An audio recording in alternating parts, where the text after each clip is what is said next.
அந்த பாதிக்கப்பட்ட பெண்ணோட ஆண் நண்பர் 11:25க்கு ஃபோன் பண்ணியிருக்காரு காவல்துறைக்கு. அவங்க கண்டுக்காமல் விட்டுட்டு காலையில் 4:30 மணிக்கு வந்து தேடி நான் 100 போலீஸோடு வந்து தேடினேன் அப்படின்னு சொல்கிறார். ஒரு 1.5 கிலோமீட்டர் சரௌண்டிங்கில் 100 போலீஸோடு வந்து தேடுறேன். அந்த பொண்ணை கண்டுபிடிக்க முடியல. அந்த பொண்ணு ஒருத்தனோட வீட்டு மாடியில் போய் ஒழிஞ்சிட்ருக்கு. இந்த சம்பவம் நடந்த அப்புறம் அதாவது பிரச்சனை நடந்தனே வந்து பதவியிலேருந்து சில பேரை தூக்கிடுவாங்க.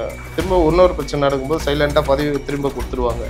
அந்த மாதிரி ஒரு கட்சியெல்லாம் வந்து பொன்முடியை சொல்கிறீங்களா? பொன்முடி தான் சொல்கிறேன், வேறு யாரையும் சொல்லுங்க. அவர் தானே எங்கள் பதவியிலேருந்து தூக்குனாங்க. திரும்ப இப்போ துணை பொதுச் செயலாளர் நேற்று கொடுத்துரு. அவருக்கு கொடுத்த அடுத்த ஒரு 1/2 மணி நேரத்தில் பஸ் டிரைவர் பெண்கள் கிட்ட தப்பாக கேட்குறாரு. அவங்களுடைய பிரச்சாரங்கள் நம்மளுடைய கொடிகள் பறக்கிறதெல்லாம் இருந்தது. அது வேண்டாம் அப்படின்னு சொல்லிருக்காங்க. அதான் சொல்றல, தமிழக வெற்றி கழகத்துல இருந்து யாரனா அது எப்படி நீங்க அவ்வளவு கான்ஃபிடென்ட்டா சொல்றீங்க? தமிழக வெற்றி கழகம் தான் எப்படி பண்றாங்க நீங்க கேக்குறது. நீங்க கான்ஃபிடென்ட்டா சொல்லும்போது நாங்க பண்ணலன்றத சரி. ஏன் கட்சி அதிமுக அப்படின்னா ஏன் கட்சி கொடியை தான் சார் நான் போய் கொடி வந்து மக்களுக்காகனது. மக்கள் யார் வேணா யூஸ் பண்ணிக்கலாம். முதலமைச்சர் அவர்கள் பேசலையே. அது ஒரு மாணவர்கள் பிரச்சனை, உணவு சரியில்லைன்னு சொல்லி பேசுங்க. இப்போ இன்னத்துக்கு அந்த காலேஜை சீல் வச்சிருக்கோம்ல. இப்போ எங்கே போனார் கல்வித்துறை அமைச்சர்? இப்போ எங்கே போனார்? ஆளே காணுங்க. இல்ல சார், இல்ல அதே சொல்றேன். அப்படி இட்லி கடைக்கு போனேன் சொல்றேன் இல்லையா? அதுதான் சார். இன்னைக்கு இங்க வக்கலையா இப்போ கூலி படத்தை போய் பார்க்கறதுக்கு உங்களுக்கு டைம் இருக்கு. தூய்மை பணியாளர் போராட்டம் இருக்கு. எங்களுக்கு ப்ராப்பரான சம்பளம் கொடுங்க, வேலையை நிரந்தரமாக்குங்க. வேற ஏதாவது கேட்டிருக்காங்களா? இப்ப தாவேகா நம்மளோட வந்தா பலம் இன்னும் ஸ்ட்ராங்கா இருக்கும் அப்படிங்கிறது தான் அந்த ரெண்டு கட்சியுமே நினைக்குது. செக் பண்றீங்க. எங்களுக்கு எங்களோட பலம் எங்களுக்கு இல்ல அப்படின்னு வந்து நான் அந்த கட்சி மட்டும் இல்ல சார், மக்களுமே அதை நினைக்கிறாங்க. இல்ல எங்களோட பலம் எங்களுக்கு தெரியும். நான் எங்களுக்கு வந்து ஏழை குழந்தைகளின் அடிப்படை கல்விக்காக உதவ singleteacherschools.org இணையதளத்தை தொடர்பு கொள்ளுங்கள்.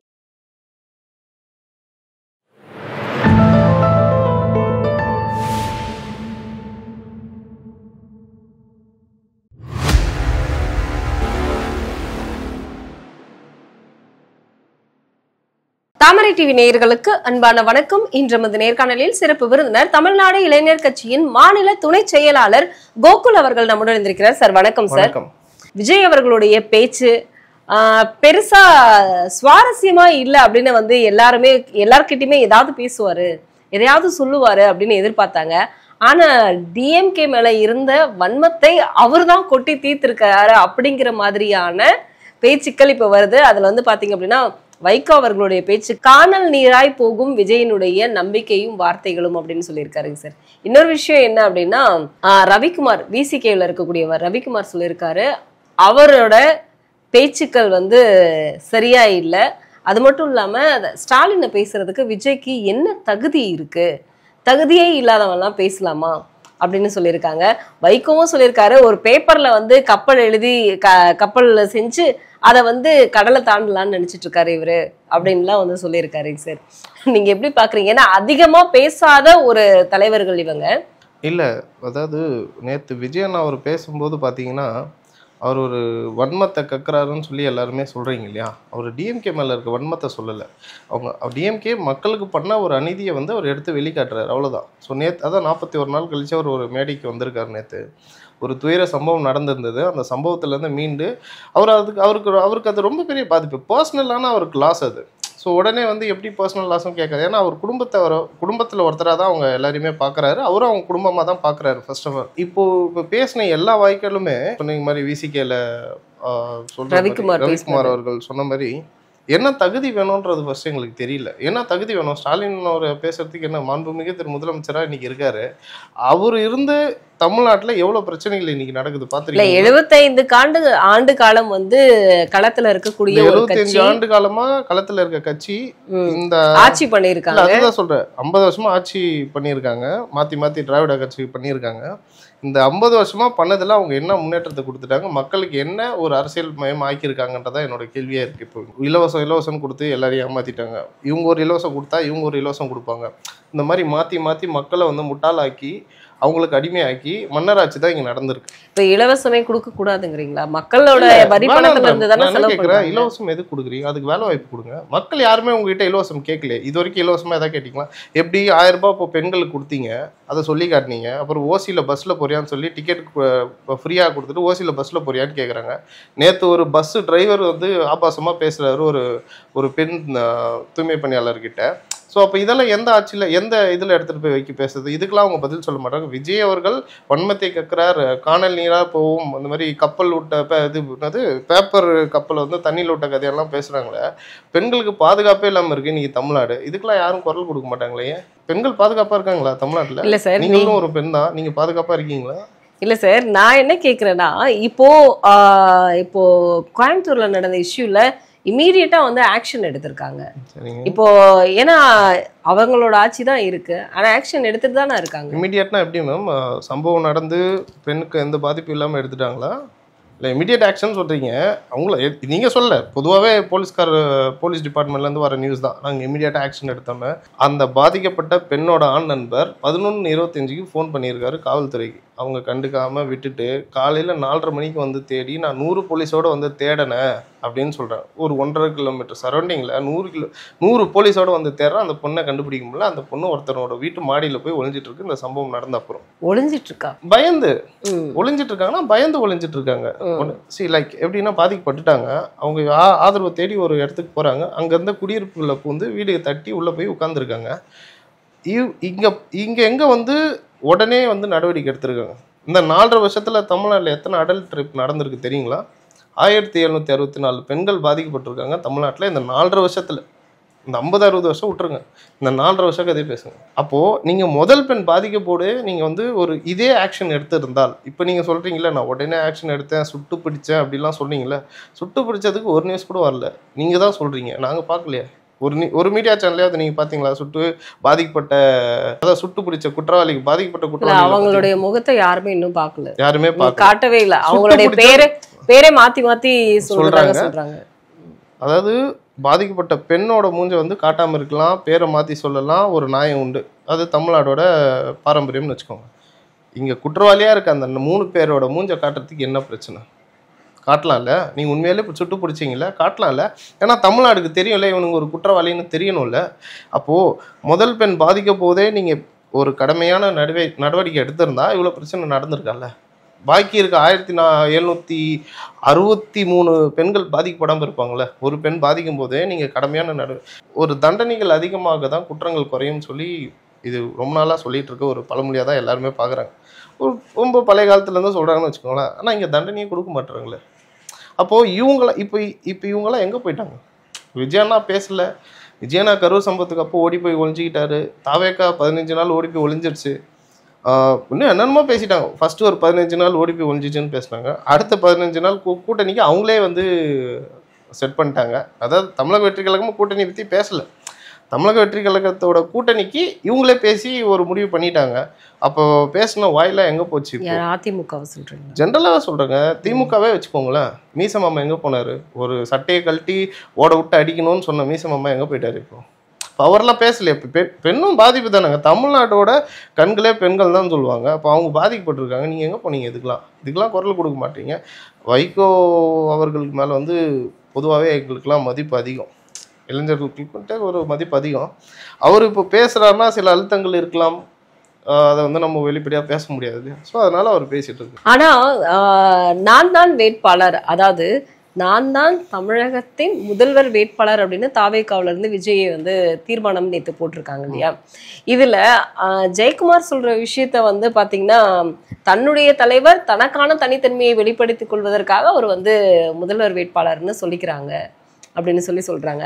அது மட்டும் இல்லாமல் நயினார் அவர்கள் சொல்லியிருக்காரு, டிஎம்கே டிவிகே இது ரெண்டுக்கும் தான் வந்து போட்டி அப்படின்னு விஜய் சொல்கிறாரு இல்லையா? ஆனால் பாஜக வந்து எவ்வளவு பெரிய கட்சின்னு இன்னும் விஜய்க்கு தெரியலை அப்படின்னு சொல்கிறாருங்க சார். இருக்கட்டும் மேம், பாஜக வந்து பெரிய கட்சியாகவே இருக்கட்டும். ஃபர்ஸ்ட் ஆஃப் ஆல் வந்து நான் ஜெயக்குமார் அவர்கள் சொன்ன முன்னாள் அமைச்சர் சொன்ன கேள்விக்கு பதில் சொல்லிடுறேன். இதே அதிமுக சேர்ந்த உதயகுமார் என்பவர் வந்து போன வாரத்துக்கு முன்னாடி ஒரு இன்டர்வியூ கொடுத்துறாரு. இந்த மாதிரி டிவிக்கே வந்து எங்கள் கூட சேர்ந்தா 210 ஜெயிப்போம், அவர் வரலைன்னா வந்து நாங்கள் 180 ஜெயிப்போம் அப்படின்னு அவரே சொல்கிறார். நீங்கள் தான் தனித்தனினால 180 ஜெயிப்போன்னு சொல்கிறீங்க. அதான் ஏடிஎம்கே சொல்கிறாங்க. அது ஃபினாமினல் வெற்றி. 180லாம் வந்து இது வரைக்கும் யாரும் தமிழ்நாடு ஹிஸ்ட்ரி வரலாறுல ஜெயிச்சதே கிடையாது தனி பெரும்பான்மையில். அவங்க ஜெயிக்கிறேன் அப்படின்னு சொல்கிறாங்க. அப்புறம் எதுக்குங்க டிவிக்கு சேர்த்து வச்சு பேசுகிறீங்க? ரெண்டாவது, சிஎம் கேண்டிடேட் வந்து தாவேக்காவோட சிஎம் கேண்டிடேட் யாருன்னு விஜய்ன்றது வந்து முன்னாடியே முடிவு பண்ணிட்டாங்க. சேலம் பொதுக்குழுவில் நடக்கும்போதே பொதுக்கூட்டம் நடக்கும்போதே சொல்லிட்டாங்க. தமிழக வெற்றி கழகத்தின் முதலமைச்சர் வேட்பாளர் விஜய் அண்ணா அப்படின்றத எல்லாருமே சொல்லிட்டாங்க. விஜய் அண்ணா தலைமையை ஏற்று வர கூட்டணிக்கு ஆட்சியிலையும் பங்கு அதிகாரத்துலையும் பங்குன்றது மாநாட்டிலே அவர் சொல்லிட்டார். ஸோ இப்போ யாருமே கேட்க மாட்டீங்களா கூட்டணி யார் கூட? இப்போ ஏடிஎம்கே கூட கூட்டணி போவீங்களா? ஏடிஎம்கே பற்றி பேச மாட்டீங்க, பிஜேபி பற்றி பேச மாட்டீங்க. அப்போ பிஜேபி கூட கூட்டணி. அவர் தெளிவாக ஸ்ட்ராங்காக இருக்கார். அவர் எடுத்த டிசிஷனில் அவர் கரெக்டாக இருக்கார். அவரோட ஸ்டாண்ட் என்றைக்குமே ஒரே மாதிரி தான் இருக்கும். மாற்றி மாற்றி பேசுகிற தலைவர் கிடையாது. நேற்று ஒன்று பேசுறது, அதாவது பிரச்சனை நடந்தனே வந்து பதவியிலேருந்து சில பேரை தூக்கிடுவாங்க, திரும்ப இன்னொரு பிரச்சனை நடக்கும்போது சைலண்டாக பதவி திரும்ப கொடுத்துருவாங்க. அந்த மாதிரி ஒரு கட்சியெல்லாம் வந்து பொன்முடியை சொல்றீங்களா? பொன்முடி தான் சொல்கிறேன், வேற யாரையும் சொல்லுங்க. அவர் தானே எங்கள் பதவியிலேருந்து தூக்குனாங்க. திரும்ப இப்போ துணை பொதுச் செயலாளர் நேற்று குத்துற அவருக்கு கொடுத்த அடுத்த ஒரு அரை மணி நேரத்தில் பஸ் டிரைவர் பெண்கள் கிட்ட தப்பாக கேட்குறாரு, தப்பாக பேசுகிறாரு. அப்போ இதெல்லாம் யாரோட தைரியம்? யாரு கொடுக்குற தைரியம்? அதெல்லாம் முதலமைச்சர் அவருக்கு கொடுக்குறது. அவர் கையால் வேற பதவி ஏற்றிருக்காங்க. முதலமைச்சர் அவர் கையால் பதவி ஏற்றிருக்காங்க துணை பொதுச் செயலாளர் கட்சிக்கு. அப்போ இந்த தைரியத்தெல்லாம் யார் கொடுக்குதுன்னா டிஎம்கே கொடுக்குது. இப்போ இங்கே தப்பு பண்ணுறவங்க எல்லாருமே டிஎம்கே வந்து கொடுக்குற தைரியத்தில் தான் தப்பு பண்ணுறாங்கன்றதை நாங்கள் எல்லாமே சொல்ல வரோம். சார், இப்போ நீங்கள் சொல்கிறது பார்த்தீங்கன்னா அதிமுக தாவேகாவோட இணைச்சு பேசவே இல்லை. அந்த கட்சி பேச வேண்டிய அவசியமும் கிடையாது.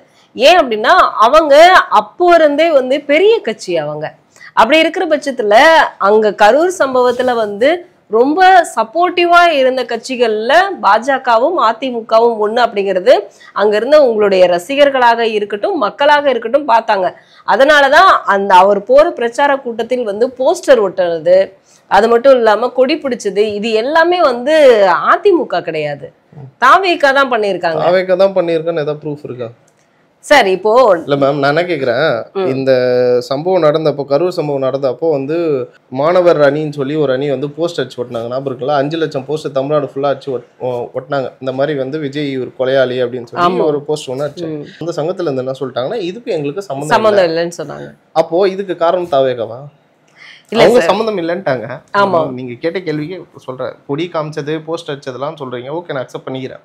தாவேகா தான் அதை பண்ணதுன்றதுக்கான ப்ரூஃப் என்ன இருக்கு? சரி, அப்படி இல்லைன்னா உங்களுடைய கொடி, உங்களுடைய தனிப்பட்ட கட்சியில இருக்கக்கூடிய கொடியை வந்து மற்ற பிரச்சார கூட்டத்தில் பயன்படுத்த வேண்டாம், நம்முடைய ரசிகர்கள் ஆகட்டும், அது மட்டும் இல்லாம தொண்டர்கள் ஆகட்டும் அந்த இடத்துல பயன்படுத்த வேண்டாம். இந்த போஸ்டர் வந்து பயங்கரமா வைரல் ஆயிட்டு இருந்தது. அப்போ வந்து அப்பவாது உங்களுடைய தலைவர் இல்ல வந்து பொதுச் செயலாளர் இல்ல கட்சியில் இருக்கக்கூடிய பொறுப்பாளர்கள் நிர்வாகிகள் யாராவது ஒருத்தங்க சொல்லியிருக்கலாமே, ஏன் அதுக்கு வந்து நீங்க தடை விதிக்கல, ஏன் நீங்க அந்த கொடி அங்க யூஸ் பண்ணாதீங்கன்னு சொல்லல? காட்டினவர் வந்து தாவேகாவோ அதிமுகவோ இல்ல திமுகவோ யார வேணா இருக்கலாம். அதாவது அவங்களுக்குன்னு ஒரு பர்சனல் ஒப்பீனியன் இருக்கும்.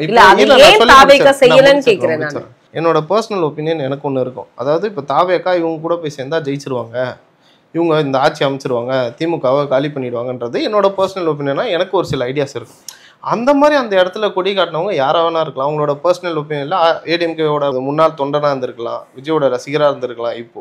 ஸோ அந்த மாதிரி அவங்களுக்கு என்ன விருப்பமோ அவங்க அதை பண்ணியிருக்காங்க. இது ஏன் சொல்லலைன்னா இது ஒரு பெரிய விஷயமா இல்லை, அவங்க சொல்லணும்னு அவசியம் கிடையாது. அதாவது அஃபிஷியல் ஸ்டேட்மெண்ட் ஃப்ரம் தமிழக வெற்றி கழகத்திலேருந்து வந்தாதான் நம்ம எல்லாமே இதை பத்தி பேசணும். இல்லை சார், கூட்டணியை பத்தி அவர் தெளிவா சொல்லிட்டார். இல்லை, நேத்தும் இந்த தீர்மானத்தை நீங்க போட்டிருக்காங்க. இப்போ கூட்டணிக்கான விஷயங்களை வந்து தலைவர் தான் முடிவெடுப்பார் அப்படின்னா, அப்போ நேத்தே நீங்க இந்த விஷயத்த நீங்க சொல்லிருக்கலாமே, இந்த மாதிரி வந்து பிரச்சாரங்கள்ல வந்து அவங்களுடைய பிரச்சாரங்கள் நம்மளுடைய கொடிகள் பறக்கிறதெல்லாம் இருந்தது, அது வேண்டாம் அப்படின்னு சொல்லிருக்கலாமே. அதான் சொல்றேன், தமிழக வெற்றி கழகத்துல இருந்து யாருன்னா அதை எப்படி நீங்க அவ்வளவு கான்ஃபிடென்ட்டா சொல்றீங்க? தமிழக வெற்றி கழகம் தான் எப்படி பண்றாங்க நீங்க கேக்குறது, நீங்க கான்ஃபிடென்ட்டா சொல்லும்போது நாங்க பண்ணலன்றத. சரி, ஏன் கட்சி அதிமுக அப்படின்னா ஏன் கட்சி கொடியை தான் சார் நான் போய் பிடிப்பேன். கொடி வந்து மக்களுக்காகனது, மக்கள் யார் வேணா யூஸ் பண்ணிக்கலாம். தமிழக வெற்றி கழகத்தை வந்து கட்சிக்காரங்க மட்டும் தான் யூஸ் பண்ணணும்னு அவசியம் கிடையாது. நான் ஓட்டு போடுறேன், நான் வந்து ஒரு பொதுமக்களாக இருந்து நான் ஓட்டு போடுறேன், நான் கட்சி யூஸ் பண்ணக்கூடாதா? என் காரில் நான் வச்சுக்கூடாதா? எனக்கு பிடிச்சிருக்குங்க, எனக்கு அந்த கட்சி அது எப்படி சார் வைப்பாங்க? வைப்பாங்க மேம். போஸ்டிங்ல இல்லாதவங்களாம் இன்னைக்கு டிஎம்கே கொடி போட்டுன்னு சுற்றி இருக்கிறாங்க கட்சி காரில். அப்போ தமிழக வெற்றி கழகத்தை போட மாட்டாங்களா? ஏன்னா அவங்கள பிடிச்சிருக்கு. அதாவது பொதுமக்களுக்கு விஜய் அண்ணாவோட கட்சி பிடிச்சிருந்து, தமிழக வெற்றி கழகம் பிடிச்சிருந்தா அவங்க அந்த கொடியை யூஸ் பண்ணலாம். அதுக்கு எந்த ஒரு இதுவுமே கிடையாது, ரெஸ்ட்ரிக்ஷன் எதாவது இருக்கா? இது வரைக்கும் எந்த கட்சியிலேயாவது ரெஸ்ட்ரிக்ஷன் போட்டிருக்காங்களா? அந்த மாதிரி எதுவும் கிடையாது. ஸோ அந்த மாதிரி இதை நீங்கள் சொல்லணும்னு அவசியம் இல்லைன்னு நாங்கள் சொல்கிறோம். புரியுதுங்களா? ஸோ இதை போய் பெருசாக பேசி இதை ஒரு கான்ட்ரவர்சி ஆக்கி இதை ஒரு நிறைய செட் பண்ணி அந்த மாதிரி வேணாம். கூட்டணி பற்றி ஓப்பனாக சொல்லிட்டார். என் தலைமை ஏற்று வரவங்களுக்கு கூட்டணின்றதை விக்கிரவாண்டி மாநாட்டிலே சொல்லிட்டார். இங்கே நேற்று சொல்லலை, விக்கிரவாண்டி மாநாட்டிலே கூட்டணி, அதாவது தமிழக வெற்றி கழகத்தின் தலைமையை ஏற்று கூட்டணி வரவர்களுக்கு ஆட்சியிலையும் பங்கு அதிகாரத்திலையும் பங்குன்றதை தெள்ள தெளிவாக ஃபர்ஸ்டே சொல்லிட்டார். இன்னைக்கு இருக்கக்கூடிய கட்சிகள்ல பாத்தீங்க அப்படின்னா ஒவ்வொரு கட்சியுமே வந்து விஜய் வந்து அதிமுகவோட போவாரு, இல்ல வந்து அந்த கட்சியோட போவாங்க அப்படிங்கிற ஒரு கருத்துக்கள் வந்து எல்லார்கிட்டயுமே இருக்கு. ஆனா தாவேகாவினுடைய மனநிலை என்ன? ஏன்னா இப்போ சீமானை நீங்க எடுத்துக்கோங்களேன். சீமான் அவர்கள் வந்து இன்னைக்கு வேட்பாளர்களை வந்து அவர் வந்து நியமிச்சிட்டாரு. எங்க வேட்பாளர்கள் அப்படின்னா ஒவ்வொரு கட்சியும் வந்து பிரச்சாரத்தை வந்து ஆரம்பிச்சுட்டாங்க. அவங்களுடைய வேட்பாளர்களை வந்து செலக்ட் பண்ண ஆரம்பிச்சுட்டாங்க. ஏன்னா நாட்கள் இன்னும் குறைவாக தான் இருக்கு. இன்னைக்கு வந்து SIR வந்து வாக்காளர் திருத்த பணிகள் வந்து 4ஆம் தேதியிலிருந்து தொடங்க ஆரம்பிச்சிருச்சு. இப்ப இந்த மாதிரியான நிகழ்வுகள் எல்லாமே நடந்துகிட்டே இருக்கு அடுத்தடுத்து. ஆனா தாவேகா கிட்ட இருந்து ரொம்ப ஸ்ட்ராங்கான எந்த ஒரு கருத்துக்களுமே வரவே இல்லை. இப்போ இங்க எல்லா கட்சிகளும் SIR பத்தி பேசுறாங்கன்னு சொல்லி பேசுறோம் இல்லையா? ஒரு போன வாரத்துல வந்து அந்த ஈரோடு கிட்ட ஒரு எக்ஸல் இன்ஜினியரிங் காலேஜ் பேரே சொல்லுவாங்க, நாமக்கல் மாணவர்கள் அவ்வளவு பாதிக்கப்பட்டாங்க. 400 பேர் ஏன் யாருமே பேசல? அது தமிழ்நாட்டுல ஒரு பிரச்சனை, மாணவர்கள் பிரச்சனை. இங்க ஏன் மற்ற கட்சிகள் யாருமே பேசல? தாவேகா விட்டுருங்க, தாவேகா உள்ள இழுக்கே இருக்காதீங்க. நான் ஜென்ரலா கேட்கறேன், மற்ற கட்சிகள் யாருமே ஏன் இதை பத்தி பேசல? நாங்கெல்லாம் பேசுறோம் இல்லையே, சீமான் அவர்கள் பேசலையே, முதலமைச்சர் அதை பத்தி பேசவே இல்லையே. இல்ல சார், நாங்க பேசணும். நான் என்ன கேட்கிறேன்னா முதலமைச்சர் அவர்கள் பேசலையே. அது ஒரு மாணவர்கள் பிரச்சனை, உணவு சரியில்லைன்னு சொல்லி பேசுங்க. இப்போ இன்னத்துக்கு அந்த காலேஜை சீல் வச்சிருக்கணும்ல. இப்போ எங்க போனாரு கல்வித்துறை அமைச்சர்? இப்போ எங்க போனாரு? ஆளே காணுமே. நாங்க பாஜக பேசினாங்க சார், பாஜக கேள்வி கேட்டுச்சிங்க சார். பாஜக நீங்க கேட்டீங்க. நான் கேட்குற ஆளும் கட்சியானா DMK எங்க ஏன் பதில் சொல்லலை? இதுக்கெல்லாம் யாரும் ஏன் பேசல? அதான் நான் என்ன கேட்குறேன், SIR பற்றி நம்ம பேசுகிறோம், பீகாரில் எலெக்ஷன்னா நம்ம பேசுகிறோம், தமிழ்நாட்டில் ஒரு பெண் பாலியல் வன்கொடுமைக்கு ஆளாயிருக்காங்க, அதை பற்றி யாரும் பேச மாட்டுறாங்க. அதுக்கப்புறமா வந்து மாணவர்கள் பாதிக்கப்பட்டிருக்காங்க. இன்னமும் தூய்மை பணியாளர்கள் போராட்டம். இன்னைக்கு நேற்று வந்து பீச்சில் இறங்கி அவங்க சூசைட் பண்ணிக்கிற போகிற ஸ்டேஜ் வரைக்கும் வந்து இது எல்லாத்தையும் வேடிக்கை பார்த்துட்டு தான் இருக்காங்க இன்னைக்கு இருக்க தமிழ்நாட்டில் இருக்க ஆளும் கட்சியான. ஏன் தாவேகா ஏன் போய் சப்போர்ட் பண்ணல? அதுதான் மேம் சொல்லிட்டேன் இல்லையா, நான் தான் ஓப்பனாக சொல்லிட்டேன். நீங்கள் வந்து தாவேகா ஏன், நாங்கள் இந்த கொஸ்டின் வச்சுட்டாலே நீங்கள் என்ன பண்ணுவீங்க, ஏன் தாவேகா போல? நான் என்ன கேட்குறேன், ஆளும் கட்சி ஏங்க போல? ஆளும் கட்சியா இருக்க DMK ஏன் போய் கேட்க மாட்டாங்க? அவங்க சூசைட் பண்ணிக்கிற ஸ்டேஜ்ல ஒரு தூய்மை பணியாளருக்கு போய் உட்கார வச்சிருக்காருன்னா அதுக்கு காரணம் யாரு? தாவேகாவா DMKவா? ஆளும் கட்சியா இருக்கக்கூடிய DMK வந்து அவங்க போராட்டத்தில் இருக்கும் பொழுதே அவர் வந்து கூலி படத்துக்கு போனாரு, சரிங்களா? அப்பவே அவர் கண்டுக்காம தான் போனாங்க. அப்புறம் இட்லி கடைக்கு போனாரு. இல்ல சார், இல்ல அதே சொல்றேன், அப்புறம் இட்லி கடைக்கு போனேன் சொல்றேன் இல்லையா? அதுதான் சார், இன்னைக்கு இங்க வக்கலையா இப்போ கூலி படத்தை போய் பார்க்கறதுக்கு உங்களுக்கு டைம் இருக்கு. தூய்மை பணியாளர் போராட்டம் இதுக்கு எங்களுக்கு ப்ராப்பரான சம்பளம் கொடுங்க, வேலையை நிரந்தரமாக்குங்க. வேற ஏதாவது கேட்டிருக்காங்களா? எங்களுக்கு இவ்வளோ கொடுங்க அவ்வளோ கொடுங்க கேட்டாங்களா? இடையில கூப்பிட்டு உட்கார வச்சு மேயர் ஆஃபீஸ்க்கு முன்னாடி நடந்த போராட்டத்துக்கு அப்போ இவ்வளோ பிரச்சனை தடியடிலாம் நடத்தி அவ்வளோ பிரச்சனை பண்ணாங்க. அதையும் தாண்டி கூப்பிட்டு நான் இவ்வளோ லோன் தரேன், இவ்வளோ ஒரு ஆளுக்கு வந்து கவர்மெண்ட் வேலை தரேன், ஒரு நபருக்கான கடன், அதாவது தொழில் கடன் வந்து நான் தரேன் 5 கோடி ரூபாய்க்கும் தரேன் அப்படின்லாம் சொல்லி ஏதோ பேசி சமாதானப்படுத்தி அன்னைக்கு அனுப்பிட்டாங்கன்னா அப்போ ஏன் திரும்ப அந்த போராட்டம் இன்னும் நடந்துட்டு இருக்கு? அப்போ நீங்கள் அதை சரியான ஒரு முறையில் பண்ணலை. அப்போ நீங்கள் எப்பேற்பட்ட கட்சியாக இருக்கீங்க, எப்பேற்பட்ட ஆட்சியில் நம்ம தமிழ்நாடு இருக்குது. ஒரு கருத்து சுதந்திரம் சொல்ல முடியாது, ஏதாவது பேசினா வந்து உடனே அரெஸ்ட்டு, இவங்களை அரெஸ்ட் பண்ணுங்கன்னு சொல்லிடுவாங்க. அப்புறமா வந்து ஒரு பெண் பாதிக்கப்பட்ட இடத்துக்கு ஏன் அந்த பெண் அந்த டைமுக்கு அங்கே போச்சுன்னு ஒரு கேள்வி வரும். இது கேட்டிருக்காங்க, இது கேட்டதுனால நான் சொன்னேன், ஏன் அந்த நேரத்தில் அந்த பொண்ணு அங்கே போச்சு அப்படிங்க. ஏங்க தமிழ்நாட்டில் ஒரு சுதந்திர நாட்டில் நம்ம இருக்கோம், எங்கே வேணாலும் போகலான்றது தான் நம்ம நாட்டோட சுதந்திரம். அது ஏன் அந்த டைமுக்கு அங்கே போயிருக்குன்னா அப்போ இதுக்கு முன்னாடி உனக்கு தெரியாது அங்கே பொறுக்கி வருவாங்கன்ட்டு? டெய்லி நீங்கள் அங்கே ரோந்து போயிருந்தீங்கன்னா அங்கே பொறுக்கி வந்து உட்காந்துருப்பாங்களா? லவ்வர்ஸ் போய் உட்காந்துருப்பாங்களா? போலீஸ் வருவாங்க இங்கே திட்டுவாங்கன்னு சொல்லி பயந்து வராமல் இருப்பாங்க இல்லையா? அப்போல்லாம் விட்டுட்டு அந்த பாதிக்கப்பட்ட பெண்கிட்ட போய் நீங்கள் கேள்வி கேட்குறீங்க. அப்போ எப்பேற்பட்ட ஆட்சியில் நம்ம இருக்கும்? எதிர்த்து கேள்வி கேட்டால் தாவேகா உடனே பொறுப்பற்ற கட்சி, அப்புறமா வந்து அரசியல் நாகரிகம் இல்லாத கட்சி அப்படின்னு பேசுவாங்க, அரசியல் மயமாக்காத தற்குறி அப்படின்னு சொல்லி பேசுவாங்க. ஸோ இதெல்லாமே பேசுவாங்க. எனக்கு ஃபஸ்ட்டு ஒரு விஷயம் புரியவே மாட்டேது, இவங்க இதெல்லாம் பண்ண இவங்களை ஏன் யாருமே கேள்வி கேட்க மாட்டீங்க? நான் எல்லா கட்சியும் சேர்த்து சொல்கிறேன், எல்லா கட்சியும் சேர்த்து. ஆளும் கட்சியாக இருக்குது DMKல இவ்வளோ பிரச்சனை இருக்குது. அதாவது சாப்பாடு அள்ளி அள்ளி போட்டால் வாரி வரலன்னு சொல்லுவாங்க. அதே என் மக்களுக்கு சாப்பாடு இல்லை அப்படின்னு கேட்டால இவன் வந்து எதிராளி விரோதியா பாக்குறதா இந்த ஊரா இருக்கு. இப்ப நம்ம இருக்கிற நாட்டுல வந்து அரசியல் கட்சியோட எதிர்கட்சிகள் கேள்வி கேட்டுட்டு தானே என்ன கேட்டாங்க மேம்? எதிர்கட்சி, அந்த எதிர்கட்சிகள் சரியில்லைன்னு தான் இவரு கேள்வி கேட்கறாரு. உங்களுக்காக கூட சட்டமன்றத்துல பேசினவர் சார் எடப்பாடியார். அதுதான் சொல்றேன் மேம், சட்டமன்றத்துல பேசி தான் விஜய் நான் சொன்னார், சட்டமன்றத்தில் ஏன் அவ்வளவு வன்மம் அப்படின்னு சொல்லி அதுதான் கேட்டார். எதிர்க்கட்சி தலைவர் கேள்வி கேட்கறதுக்கு முன்னாடியே அவர் பதில் சொல்லிட்டாரு. நம்மளே ஏற்கனவே நம்மளும் அதை ஏற்கனவே பேசியிருக்கோம், லாஸ்ட் வீடியோல பேசியிருக்கோம். அப்போ எந்த அளவுக்கு அவங்க ஸ்கிரிப்ட் ரைட் பண்ணி எழுதிட்டு எடுத்துட்டு வந்து உட்காந்து பொறுமையா எல்லாத்தையும் ப்ரிப்பேர் ஆகி, இப்போ எல்லாரும் எப்படி சொல்றாங்கன்னா விஜயண்ணாக்கு வந்து யாரோ ஒருத்தங்க ரைட்டிங் எழுதி தராங்க, அது அவர் பேசுறாரு. நாங்களாம் எப்படி பார்க்குறோம், இவருக்கு தான் எழுதி கொடுக்குறாங்க போல. ஏன்னா இப்போ சரி, கரூர் நடந்த ஒரு துயர சம்பவம் இல்லையா, கரூர்ல நடந்தது ஒரு மிகப்பெரிய துயர சம்பவம். ஏன் திமுகல இருந்த மூத்த தலைவர்களோ மூத்த அமைச்சர்களோ யாரும் வரல அந்த சம்பவ இடத்துக்கு? இல்ல, அந்த கேள்வி உங்களுக்கு புரிஞ்சுச்சா? புரிஞ்சுது. நீங்க ஏன் வந்து கே நேரு வரல, ஏன் வந்து பெரியசாமி வரல, பெரியசாமி ஏன் வரல, மூர்த்தி ஏன் வரலன்னு நீங்க கேள்வி கேக்குறீங்க. இப்போ அதுக்கு சம்பந்தப்பட்ட, அதாவது இமீடியட்டா போகக்கூட ஒரு இளைஞரா துடிப்போட இருக்கக்கூடிய அமைச்சர்கள் வந்து அங்க வந்திருக்காங்க. இல்ல, இந்த இந்த இந்த இந்த டிராமாவை வந்து அவங்களுக்கு எல்லாம் பிடிக்கல. அவங்கெல்லாம் கலைஞர் ஐயா கூட இருந்தவங்க. இதே 2021 தாவேக்கா, அதாவது தாவேக்கா தலைவராக இருக்க விஜயண்ணா அவர்கள் டிஎம்கேக்கு தான் ஓட்டு போட்டன்ற ஓப்பனாக நேற்று மேடையில் சொல்லிட்டாங்க, ஓப்பனாகவே சொல்லிட்டாங்க. அப்போ நீங்கள் சரியில்லை, அதனால நாங்கள் வரோம், கலைஞர் ஐயாவை ரொம்ப பிடிக்கும்ன்றதையும் நேற்று ஓப்பனாக சொல்லிட்டாங்க. அப்போ அதெல்லாம் தாண்டி நீங்கள் எப்பேற்பட்ட ஆட்சியில் நம்ம இருக்கோம், எப்பேற்பட்ட ஒரு சூழ்நிலையில் நம்ம இருக்கோன்றதை பார்த்து உணர்ந்து மக்கள் நலனுக்காக ஒரு கட்சிக்கு ஆரம்பிக்கிறார் அவர். அந்த கட்சி ஆரம்பித்து ஒரு 2 வருஷம் ஆகுது. 2 வருஷத்துலேயே உனக்கு சிஎம் பதவியில் ஆசையா? உனக்கு என்ன தகுதி இருக்குது ஸ்டாலினை பற்றி பேசுறதுக்குன்னு பேசுகிறாங்களே. இப்போது அடுத்த முதல்வர் யார் அப்படின்னு சொல்லி இப்போ ஒரு நெரேட் ஒன்று செட் பண்ணிட்டு இருக்காங்களே திமுகவில். யாரை செட் பண்ணிட்டு இருக்காங்க? இல்ல, நேரு சொன்னாரு ஸ்டாலின் அவர்கள் தான் அப்படின்னு. ஒரு நிறைய செட் ஆகுதா இல்லைங்களா? ஜென்ரலாவே உதயநிதி ஸ்டாலின் அவர்கள் கரெக்ட், அவருக்கு அப்புறம் அவரோட பையன் தான். அதாவது முதலமைச்சர் அவர்கள் இந்த ஒரு அரசியல் கட்சி உள்ள வந்து ஒரு பதவியில உட்காரத்துக்கு எத்தனை வருஷம் ஆச்சு? குறைஞ்சது 50 வருஷம் ஆச்சு. 2019 இதே முதலமைச்சர் ஒரு தொலைக்காட்சி நிகழ்ச்சியில ஒண்ணு சொல்றாரு, என் குடும்பத்தில் இதுக்கப்புறம் யாரும் கிடையாது, என் குடும்பத்தில் இதுக்கப்புறம் யாரும் கிடையாது, என்னோட கடைசியினர். 2021 எலெக்ஷனுக்கு நிக்க வச்சாங்களா? 2 வருஷத்துல. ரொம்ப பெரிய டிஃபரன்ஸ் இல்லை, 2 வருஷத்துல. சரி, நிக்க வச்சுட்டீங்க, ஓகே. 2020 இளைஞர் அணி செயலாளர் கொடுத்துட்டாங்க அவருக்கு, மாநில இதுக்கப்புறம் உள்ளெல்லாம் வர மாட்டாரு, நிக்க மாட்டேன்னாரு. ஃபர்ஸ்ட் எலெக்ஷன்லாம் நிக்க மாட்டேன், அதுக்கு நிறைய பேர் சீனியர்ஸ் இருக்காங்க அப்படின்னு சொல்லி சொன்னார். 2021 ஜெயிச்சாரா? ஜெயிச்சிட்டார். 2022 அமைச்சர் கொடுத்துட்டாங்க. ஏன் அமைச்சர் கொடுத்ததுக்குன்னு கேட்டதுக்கு வந்து கட்சி நபர்களால் விருப்பப்பட்டதெல்லாம் கொடுத்ததுன்னு அவரே சொன்னது. 2023 உங்க பேர் தான் டெப்டி சீஃப் மினிஸ்டருக்கு வந்து ரெக்கமெண்டேஷன் ஆகிட்டு இருக்கு அப்படின்னு ஒரு மீடியாவில் ஒரு கேரவனில் உட்காந்து பேட்டி எடுக்கும்போது, இல்லை என்னோட மூத்த தலைவர்கள் இருக்காங்க அவங்களுக்கு தான் போவோன்னு சொன்ன வாய் 2023 டெப்டி சீஃப் மினிஸ்டர் ஆகிட்டார். எப்படி? அப்போ இவங்களுக்கு மட்டும் 2 வருஷத்தில் ஆட்சியில் உட்காந்துடலாம், தகுதி இருக்குது எல்லாம். அப்போ உங்களுக்கு கலைஞர்ன்ற பேரன் தகுதி மட்டும்தான் இருக்குது, வேற எந்த தகுதி இருக்குது?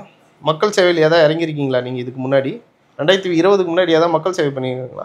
25 வருஷமா மக்கள் இயக்கம்னு ஒரு இயக்கத்தை உருவாக்கி மக்களுக்கு நலப்பணி திட்டங்கள் செஞ்சுருக்காங்க தமிழக வெற்றி கழகத்தின் விஜய் அவர்கள் தலைமையில். பண்ணியிருக்காங்களா இல்லையா? அப்போ இவருக்கு என்ன தகுதி இல்லைன்னு இவங்க கேட்குறாங்க. இப்போ வந்து உதயநிதிக்கும் விஜய்க்கும் தான் போட்டி அப்படிங்கிற மாதிரி எடுத்துக்கலாமா? எங்களுக்கு ஒரு சின்ன சந்தேகம். ஏன்னா எவ்வளவோ பெரிய கட்சிகள் இருக்கா, அதிமுக விட பெரிய கட்சி. ஏன்னா அதுக்கப்புறம் அதிமுகவுக்கு அப்புறம் தான் வந்து டிஎம்கே அப்படின்னு நம்ம எடுத்துக்கலாம். ஏன்னா அந்த அளவுக்கு வந்து ஒரு வளர்ச்சி பாதையில் இருந்த ஒரு கட்சி அதிமுக. அதுக்கப்புறம் பாத்தீங்க அப்படின்னா நமக்கு வந்து பாஜக இருக்கு, அடுத்தடுத்த கட்சிகள் நிறையவே இருக்கு. ஆனா டிஎம்கே டிவிகே இதுக்கு மட்டும்தான் போட்டி அப்படிங்கும் பொழுது உதயநிதிக்கும் விஜய்க்கும் போட்டியா அப்படிங்கிற மாதிரி ஒரு கேள்வியே வந்துருச்சு. நம்ம செட் பண்ண வேணாம். நான் என்ன சொல்றேன், அவர் ஸ்டார்டிங்ல சொன்னதான் இப்பயும் சொல்றேன், நானும் அதை சொல்றேன். TVK versus DMK. ஏன் ஏடிஎம்கே பற்றி பேசலன்றதுக்கு மதுரை மாநாட்டில் ஒரு விஷயத்த சொல்லிட்டாரு அவர். ஏன் அவரை வந்து ஒரு பெரிய இதுவாக எடுத்துக்கலாம். அதாவது டிஎம்கே ஒழிக்கணுன்ட்டு கட்சி ஆரம்பித்தது தான் எம்ஜிஆர் அவர்கள் ஏடிஎம்கேவை, அதை கட்டி காப்பாற்றினது அம்மையார் அவர்கள். அந்த காப்பாற்றின ஒரு விஷயம் இவங்க எடப்பாடி அவர்கள் ஆட்சியை நல்லபடியாக நடத்தியிருந்தாலுமே கூட்டணியிலேருந்து வெளியே வந்த ஒரு பிஜேபி கூட திரும்ப போய் கூட்டணி வச்ச இதே ஜெயக்குமார் அவர்கள் ஒரு பேட்டியில் சொல்லியிருப்பார், இந்த பிஜேபி கூட சேர்ந்ததுனால தான் என் தொகுதியில நான் தோத்த, இல்லைன்னா நாளா என் தொகுதியில ஜெயிப்பேனா. ஒரு விஷயம் இல்ல சொல்றேன், திமுகவும் சரி அதிமுகவும் சரி ரெண்டுமே வந்து பிஜேபியோட கூட்டணி வச்சிருந்ததுதான். ஜெயலலிதா அம்மையார் சொல்லி இருந்தாங்க, இந்த மோடியா அந்த லேடியான்னு பாத்துக்கலாம் அப்படின்னு பேசியிருக்காங்க. அதே மாதிரி பாஜகவோடு நாங்க வந்து ஒட்டு உறவு எதுவுமே இருக்காதுன்னு சொன்ன திமுக ஒட்டி உறவாடிட்டு இருக்கு, இருந்தாங்க. காலம் இருக்கு. சரிங்களா? வாஜ்பாய் அவர்கள் பிரதமரா இருக்கும்போது டைட்டில் பார்க் ரோடு போட்டது வரைக்கும் எல்லா விஷயங்களும் இருக்கு. நான் இல்ல சொல்லல. கருணாநிதி அவர்களே சொல்லியிருக்காங்க, ஒரு நல்ல தலைவர்களை கொடுக்கக்கூடிய ஒரு இயக்கமாக RSS இருக்கு அப்படின்னு சொல்லியிருக்காரு. இங்க சரிங்களா? நான் இப்பயே ஓப்பனா சொல்றேன், நான் பாரதிய ஜனதா பார்ட்டியை தப்பு சொல்ல, காங்கிரஸை தப்பு சொல்ல. தமிழ்நாட்டுல 2 திராவிட கட்சிகள் மாத்தி மாத்தி மக்களை ஏமாத்திட்டு இருக்காங்க. இததான் நாங்க சொல்ல வரோம். அததானே பாஜகவும் சொல்லுது. நாங்க இதைதான் தெளிவா சொல்றோம். ஓகேங்களா? தமிழ்நாட்டுல நம்ம பேசணும்னா பாரதிய ஜனதா பார்ட்டி அவங்கள பத்தி பேசணும், அவங்களோட கொள்கைகளை பத்தி பேசணும். அது இன்னொரு வீடியோ நல்லா பெருசா போகும். நான் தப்பு யாரும் தவறு இங்க சொல்ல வரல. இங்க பிரச்சனை ஆளுங்கட்சியா இருக்கு டிஎம்கே. அதை நாங்க ஒழிக்கணும். எங்களுக்கு ஏடிஎம்கே கூட சேர விருப்பம். அதுதான் சார் எடப்பாடியார் சொல்றாரு, ஒத்த கருத்து இருக்கக்கூடிய கட்சிகள் வந்து ஒன்றிணைந்து திமுகவை வீட்டுக்கு அனுப்புவோம் சொல்றாங்க. நான் ஒண்ணு சொல்றேன் கேளுங்க. நீங்க வந்து டிஎம்கே வந்து ஒண்ணு கூடி வெளியே அனுப்பணும் நீங்க சொல்றது ஓகே, நான் அக்செப்ட் பண்ணிக்கிறேன். இது யாரும் அக்செப்ட் பண்ணிக்க மாட்டாங்க. சும்மா ஒரு என்னோட பர்சனல் ஒரு கருத்தா நான் சொல்றேன்னு வச்சுக்கோங்க. ஏன் உண்மையாலே வந்து இன்னைக்கு எடப்பாடியார் அவர்களை விட விஜயன் அவருக்கு கரிஸ்மேட்டிக் லீடரா நாங்க பாக்குறோம். அதாவது இவரை விட இவருக்கு வந்து கூட்டம் சேரும், ஃபேன் பேஸ் அதிகம், தொண்டர்கள் பேஸ் அதிகம், எல்லாமே அதிகம். உண்மையா இல்லையா? அதாவது ஃபேஸ் வேல்யூன்னு ஒன்று இருக்கு இல்லையா? அது வந்து எடப்பாடி அவர்களோட ஸ்டாலின் அவர்களை விட விஜய் அவர்களுக்கு அதிகம்ன்றது ஹைகோர்ட் ஜட்ஜே சொல்லிட்டாரு. விஜய் எங்க போனாலும் மாநாடு அப்படின்றது வந்து அவரே சொன்னதுதான், நாங்க சொல்லல. சொல்லி முடிச்சிடறேன். ஒரு நடிகர் போகும்போது அது கண்டிப்பா ப்ரூவ் ஆகும். அதாவது கரிஸ்மேட்டிக்கா இருக்கிற ஒரு நபரா இன்னைக்கு விஜய் தான் இருக்காரு. சரிங்களா? அப்போ ஏடிஎம்கே வந்து சரி 2 பேரும் நம்ம கூட்டணி வச்சுக்கலாம், 117 சீட் நம்ம நிற்போம் சொல்றேன். ஒரு பேச்சுக்கு சொல்றேன், என்னோட பர்சனல் 117 சீட் பாதி நிற்போம். 50% நீ இல்லை, 50% நான் நிற்கிறேன். 2.5 வருஷம் கர்நாடகாவில் இந்த மாதிரி நீ சிஎம் ஆறு, 2.5 வருஷம் நான் சிஎம் ஆகிறேன். ஏன் ஒரு ஒப்புதல் வரலாம் இல்லையா? நீங்க சொல்ற மாதிரி உண்மையாலே டிஎம்கே வலிக்கணும் அப்படின்னா இவங்களோட ஸ்டாண்ட்ல நிக்கிறாங்க, இவங்க ஒரு கோல்ல நிக்கிறாங்க. அதை இவங்களால இறங்கி வர முடியல. சரி, நீங்க வந்து மக்களுக்கு நல்லது தானே விரும்புறீங்க, நீங்கள் அதில் இறங்கி வரலாம். நான் சொல்கிறது வந்து என்னோட பர்சனல் கருத்து. நான் வந்து இப்படி வரணும் அப்படின்றதெல்லாம் சொல்ல இருக்கலாமே, அப்படி சொல்கிறேன். அப்படி பேசியிருக்கலாமே. கர்நாடகாவில் அதே மாதிரி நடந்தது இல்லை. அந்த மாதிரி இன்னொரு விஷயத்தையும் சொல்கிறேன். இல்லை, நீ 117 சீட்டில் நில்ல, நான் 117 சீட்டில் நிற்கிறேன். நம்ம 2 பேரில் யார் மெஜாரிட்டியாக ஜெயிக்கிறோமோ அவங்கள வந்து சிஎம் கேண்டிடேட்டாக வச்சுப்போம். புரியுதுங்களா உங்களுக்கு? ரெண்டு கட்சியோட தொகுதியில் யார் மெஜாரிட்டியாக ஜெயிக்கிறாங்களோ அவங்க சிஎம் கேண்டிடேட்டாக நிற்போம். மீதி வந்து துணை முதலமைச்சராக இருங்க அப்படின்னு சொல்லி பேசலாம் இல்லையா? ஏடிஎம்கே 50 வருஷம் எக்ஸ்பீரியன்ஸான கட்சி. விஜயண்ணா வந்து 2.5 வருஷம் தான் ஆச்சு வந்து. எல்லாரும் குழந்தைன்றீங்க, தவழ்ற குழந்தைன்ற, ஆத்திச்சூடியே தெரியாது, ஆத்திச்சூடியே தெரியாதெல்லாம் சொல்றீங்க. உங்களுக்கு ஆத்திச்சூட்ல இருந்து எல்லாமே தெரியும். உயிர்மை எழுத்துக்கள் எல்லா எழுத்துக்களும் உங்களுக்கு தெரியும். அப்ப நீங்க வந்து பேசலாம்ல, இந்த மாதிரி இருக்குப்பா, வா இந்த மாதிரி தரேன், இந்த 117 சீட் நீ வச்சுக்கோ, 117 சீட் நான் வச்சுக்கிறேன். 2 பேர்ல யாரு மெஜாரிட்டியா ஜெயிக்கிறோமோ தாவேகாவுக்கு இப்போ வரைக்குமே அதிமுக பாஜக சப்போர்ட் பண்ணிட்டு தான் இருக்காங்க. அதாவது உண்மையான விஷயத்த வந்து கரூர்ல இப்போ ஒண்ணும் இல்ல, அண்ணாமலை அவர்கள் அந்த இடத்துல வந்து அவர் ஸ்ட்ராங்கா அந்த எஸ்ஐயும் அங்க இருக்கக்கூடிய காவல்துறையும் வந்து நீங்க கைது செஞ்சே ஆகணும் அப்படின்னு சொல்லி அவர் அண்ணாமலை அவர்கள் அந்த இடத்துல அந்த வாதத்தை வைக்கல அப்படின்னா கண்டிப்பா வந்து அந்த பழி வந்து விஜய் மேலதான் விழுந்திருக்கும். இது நானும் சொல்லல, இது வந்து மக்களுடைய கருத்துக்கள். நீங்க வந்து பேசக்கூடிய ஒவ்வொரு அண்ணாமலை அவர்கள் அந்த கருத்து சொன்ன அப்புறம் நான் வந்து தாவேக்காக சப்போர்ட் பண்ணல. நான் நீதியை எடுத்து சொல்றேன், மக்களுக்கு என்ன நடக்குதோ அதை நான் எடுத்து சொல்றேன். அவரே தானே சொன்னாரு. இல்ல அதுதான் சொல்றேன், உண்மை எதுவோ அதுதான் வந்து பாஜக என்னைக்குமே பேசுறாங்க. அவர் உண்மையை எடுத்து பேசியிருக்காரு. வந்து பாஜக பேசுறது விவாதம் இல்லை மேம். நம்மளோட இதுவுமே அது கிடையாது. நான் என்னோட கொஸ்டின் என்னன்னா, அன்னைக்கு ஏடிஎம்கேவும் சரி பிஜேபி சரி விஜய் அவருக்கு சப்போர்ட் பண்ணாங்க நீங்க பேசுறீங்க. நாங்க எப்படி பாக்குறோம்னா, மக்களுக்கு இந்த கொடுமை நடந்திருக்கு, இதுக்கு வந்து நீங்க தான் காரணம். இன்னைக்குமே ஒரு கட்சி வந்து என்ன நினைக்கிறாங்க அப்படின்னா, இப்ப தாவேகா நம்மளோட வந்தா பலம் இன்னும் ஸ்ட்ராங்கா இருக்கும் அப்படிங்கிறது தான் அந்த 2 கட்சியுமே நினைக்குது. செக் பண்றீங்க, எங்களோட பலம் எங்களுக்கு இல்ல அப்படின்னு வந்து நான் அந்த கட்சி மட்டும் இல்ல சார், மக்களுமே அதை நினைக்கிறாங்க. இல்ல, எங்களோட பலம் எங்களுக்கு தெரியும். நான் எங்களுக்கு வந்து அந்த டிமாரலைஸ் பண்ணவே பண்ணாதீங்க. எங்களோட பலம் எங்களுக்கு தெரியும். நாங்க தனித்து போட்டிட்டாலுமே எங்களால ஒரு அளவுக்கு மெஜாரிட்டியா ஜெயிக்க முடியுன்ற நம்பிக்கை எங்களுக்கு இருக்கு.